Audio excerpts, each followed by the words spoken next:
ಧರ್ಮಾಧಿಕಾರಿ doctor D Veerendra ಹೆಗ್ಗಡೆಯವರ 54ನೇ ವರ್ಷದ ಪಟ್ಟಾಭಿಷೇಕ ವರ್ಧಂತ್ಯುತ್ಸವ ಧರ್ಮಸ್ಥಳದ ಅಮೃತ ವರ್ಷಿಣಿ ಸಭಾಭವನದಲ್ಲಿ ನಿನ್ನೆ ನಡೆಯಿತು. ದೀಪ ಪ್ರಜ್ವಲಿಸಿ ಕಾರ್ಯಕ್ರಮಕ್ಕೆ ಚಾಲನೆ ನೀಡಿದ ಖಾವಂದರು ಮಾತನಾಡಿ, ತೃಪ್ತ ಜೀವನ ಅತ್ಯಂತ ಪ್ರಾಮುಖ್ಯವಾದದ್ದು. ಇನ್ನೊಬ್ಬರನ್ನ ಸಂತೋಷಪಡಿಸುವ ಸಂದರ್ಭವನ್ನು ನಾನು ಸ್ವಾಗತ ಮಾಡ್ತೇನೆ. ಜನಹಿತದಲ್ಲಿನ ಸಂತೋಷ ಬೇರೆ ಎಲ್ಲೂ ಇಲ್ಲ ಎಂಬುದನ್ನು ನಂಬಿಕೊಂಡು ಬಂದಿದ್ದೇನೆ. ಉತ್ಸಾಹ ಎಲ್ಲರಲ್ಲೂ ಸದಾ ಇರಬೇಕು. ಕ್ಷೇತ್ರದಲ್ಲಿ ಆದ ಇದುವರೆಗಿನ ಎಲ್ಲ ಸಾಧನೆಗಳು ನಮ್ಮ ಹಿರಿಯರ ಆಶೀರ್ವಾದದ ಫಲವೇ ಆಗಿದೆ.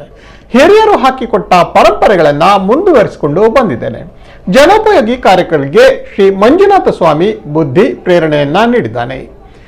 ಸಿಬ್ಬಂದಿ ಕಾರ್ಯಗತಗೊಳಿಸಿದ್ದಾರೆ ಇದನ್ನು ಎಂದರು. ಕ್ಷೇತ್ರದ ಹಿರಿಮೆಗಾಗಿ ಹಲವಾರು ಅವತಾರಗಳನ್ನು ತಾಳಿದ್ದೇವೆ ಎಂಬ ಭಾವನೆ ಇದೆ ಎಂದರು.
ವಿಶೇಷವಾಗಿ ನನಗೆ ಬಹಳ ಇಷ್ಟ ಆಗಿದ್ದು ಶ್ರೀಮತಿ ಹೇಮಾವತಿ ಅವರು ಈ ವರ್ಷ 2 ಕಾರ್ಯಕ್ರಮ ಪ್ರೇರಣೆ ಕೊಟ್ಟಿದ್ದಾರೆ. ಒಂದು ವಾತ್ಸಲ್ಯ ಅಂತ ಹೇಳಿ ಮನೆಯಲ್ಲಿರುವಂಥ ವೃದ್ಧರಿಗೆ ಆಶ್ರಯ ಕೊಡುವಂಥ ಕಾರ್ಯಕ್ರಮ.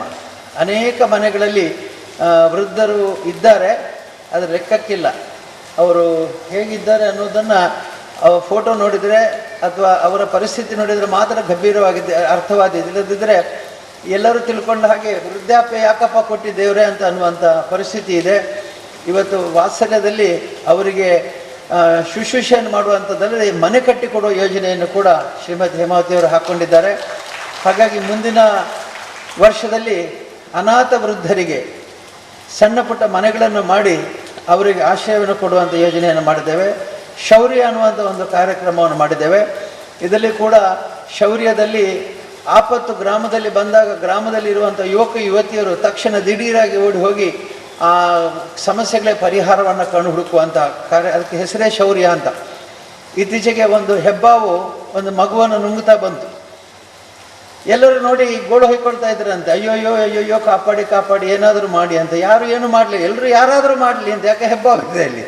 ಆದರೆ ನಮ್ಮ ಶೌರ್ಯ ತಂಡದ ಅದೇ ಮಹಿಳೆ, ಅದೇ ಊರಿನವಳು, ಅವಳಿಗೆ ಆ ಬ್ಯಾನರ್ ಇದ್ದು, ಶೌರ್ಯ ಅನ್ನುವಂಥ ಬ್ಯಾಜ್ ಇದ್ದದ್ರಿಂದ ಹೇಗೆ ಹೋಮ್ ಗಾರ್ಡ್ಸು, ಮಿಲಿಟ್ರಿ, ಪೊಲೀಸ್ ಅಂದ ತಕ್ಷಣ ಅವ್ರಿಗೊಂದು ವಿಶೇಷವಾದ ಒಂದು ಧೈರ್ಯ ಮತ್ತು ಸಾಹಸ ಪ್ರಜ್ಞೆ, ಅದೇ ರೀತಿ ಇವರು ತಕ್ಷಣ ಈ ಒಂದು ಹೆಣ್ಣುಮಗಳು ಹೋಗಿ ಆ ಹೆಬ್ಬಾವನನ್ನು ಎಳೆದು ತೆಗೆದು ಮಗುವನ್ನು ಉಳಿಸಿದ್ಲು. ಅವಳು ಬೇರೆ ಯಾರಲ್ಲ, ಇವಳ ಹಾಗೆ ಹತ್ತಿರ ನಿಂತ್ಕೊಂಡು ಕೂಗುವವಳೆ, ಯಾರಾದರೂ ಕಾಪಾಡಿ ಕಾಪಾಡಿ ಅಂತ ಹೇಳುವವಳೆ. ಆದರೆ ಆವತ್ತು ಕಾಪಾಡಿ ಅಂತ ಕರೆಯುವ ಬದಲು ಅವಳೇ ಕಾಪಾಡಿದ್ಳು. ಇಂಥದ್ದು ಅನೇಕ ಉದಾಹರಣೆಗಳಿದೆ, ಅದನ್ನು ಹೇಳ್ತಾ ಹೋಗೋದಿಲ್ಲ, ತುಂಬ ಉದಾಹರಣೆಗಳಿದೆ. ಇದಕ್ಕಾಗಿ ನಾನು ಈ ಎರಡೂ ಕಾರ್ಯಕ್ರಮಗಳು ನನಗೆ ಬಹಳ ಇಷ್ಟವಾಯಿತು. ಮತ್ತು ಜ್ಞಾನ ವಿಕಾಸದ ಮೂಲಕ ಮಹಿಳೆಯರಿಗೆ ಎಚ್ಚರಿಕೆ ಕೊಡುವ ಕಾರ್ಯಕ್ರಮ ಕೂಡ ನಡೆಸ್ತಾ ಇದ್ದಾರೆ. ನನ್ನ ಹರ್ಷನ ಮಗ ಶ್ರೇಯಸ್ ಈ ವರ್ಷ ಈ ಕಟ್ಟಡಗಳ ಕೆಲಸವನ್ನು ನಿರ್ಮಾಣ ನೋಡ್ತಾ ಇದ್ದಾನೆ.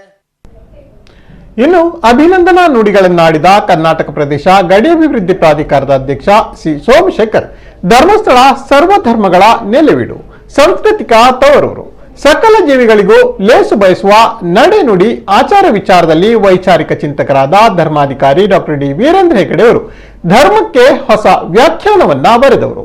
ಧರ್ಮಸ್ಥಳ ಎಂಬ ಧರ್ಮ ಸಾಮ್ರಾಜ್ಯದ ಪವಾಡ ಪುರುಷರಾದ ಮಾನವನ ಸೇವೆ ಭಗವಂತನ ಸೇವೆ ಎಂಬುದನ್ನ ಅಕ್ಷರಶಃ ನಿರೂಪಿಸಿರುವ ಡಾಕ್ಟರ್ ಹೆಗ್ಗಡೆ ಅವರು ಭಾರತ ರತ್ನಕ್ಕೆ ಅರ್ಹರು ಎಂದರು. ಸನ್ಮಾನ್ಯ ವೀರೇಂದ್ರ ಹೆಗ್ಗಡೆಯವರು ತಮ್ಮ ತಾಯಿ ಆಶಯದಂತೆ ದೇವಾಲಯಗಳನ್ನು ನಿರ್ಮಿಸಿದ್ದಾರೆ, ಮನಸ್ಸುಗಳನ್ನು ಕಟ್ಟಿದ್ದಾರೆ, ಸಂಸ್ಕೃತಿಯನ್ನು ಕಟ್ಟಿದ್ದಾರೆ, ಮಾನವ ಧರ್ಮವನ್ನು ಕಟ್ಟಿದ್ದಾರೆ. ಎಲ್ಲಕ್ಕಿಂತ ಮಿಗಿಲಾಗಿ ಜನತೆಗೆ ಒಂದು ಅಭಯವನ್ನು ಕೊಡ್ತಕ್ಕಂಥ ಬಹುದೊಡ್ಡ ಕಾರ್ಯವನ್ನು ಮಾಡ್ತಾ ಇದ್ದಾರೆ. 5 ಪಂಚತ್ರಯಗಳನ್ನು ಮಾಡ್ತಾ ಇದ್ದಾರೆ. ಅನ್ನದಾನ, ಆಶ್ರಯ, ಆಹಾರ, ಅನ್ನ ಎರಡೂ ಒಂದೇ, ಅನ್ನ ಆಹಾರ ಆಶ್ರಯ ಅಭಯ ಆರೋಗ್ಯ ಅನ್ನುವಂತಹ 5 ಮಹಾನ್ ಕಾರ್ಯಗಳನ್ನು ಇವರು ಮಾಡ್ತಾ ಇದ್ದಾರೆ. ಹಸಿದ ಹೊಟ್ಟೆಗೆ ಅನ್ನವನ್ನು ಕೊಡ್ತಕ್ಕಂಥದ್ದು ಬಹುದೊಡ್ಡ ಧರ್ಮ. ಒಬ್ಬ ಕವಿ ಹೇಳ್ತಾನೆ, ಅವನು ಶರಣ ಮತ್ತು ಕವಿಯೂ ಹೌದು. ಅವನು ಹೇಳ್ತಾನೆ, ಹಸಿವಿಗೆ ಅನ್ನವನಿಕ್ಕಿ ಹಸಿವೆಂಬ ಹೆಬ್ಬಾವು ಬಸಿರ ಬಂದು ಹಿಡಿದೊಡೆ, ಹಸಿವೆಂಬ ಹೆಬ್ಬಾವು ಬಸಿರ ಬಂದು ಹಿಡಿದೊಡೆ ವಿಷವೇರಿತ್ತಯ್ಯ ಆಪಾದ ಮಸ್ತಕಕ್ಕೆ, ಹಸಿವಿಗೆ ಅನ್ನವನಿಕ್ಕಿ ವಿಷವನಳುಹ ಬಲ್ಲೊಡೆ ವಸುದೆಯೊಳಗೆ ಅವನೇ ಗಾರುಡಿಗರ ಕಾಣ ರಾಮನಾಥ ಅಂತೇಳಿ. ಹಸಿದ ಹೊಟ್ಟೆಗೆ ಅನ್ನವನ್ನು ಕೊಡ್ತಕ್ಕಂಥವರು ಪರಮಪೂಜ್ಯ Veerendra ಹೆಗ್ಗಡೆಯವರು.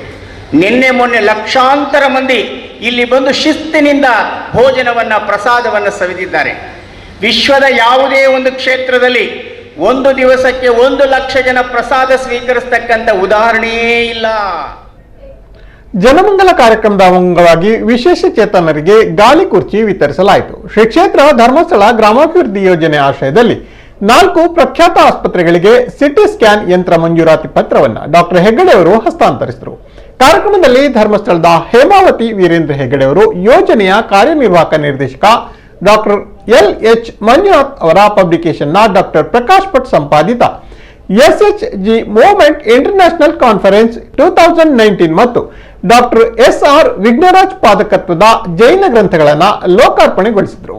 D Surendra Kumar, D Harshendra Kumar, SDM ಶಿಕ್ಷಣ ಸಂಸ್ಥೆ ಉಪಾಧ್ಯಕ್ಷ ಪ್ರೊಫೆಸರ್ S ಪ್ರಭಾಕರ್, ಸರ್ವಮಂಗಳ ಸೋಮಶೇಖರ್ ಸೇರಿದಂತೆ ಹಲವು ಮಂದಿ ಗಣ್ಯರು ಕಾರ್ಯಕ್ರಮದಲ್ಲಿ ಪಾಲ್ಗೊಂಡರು.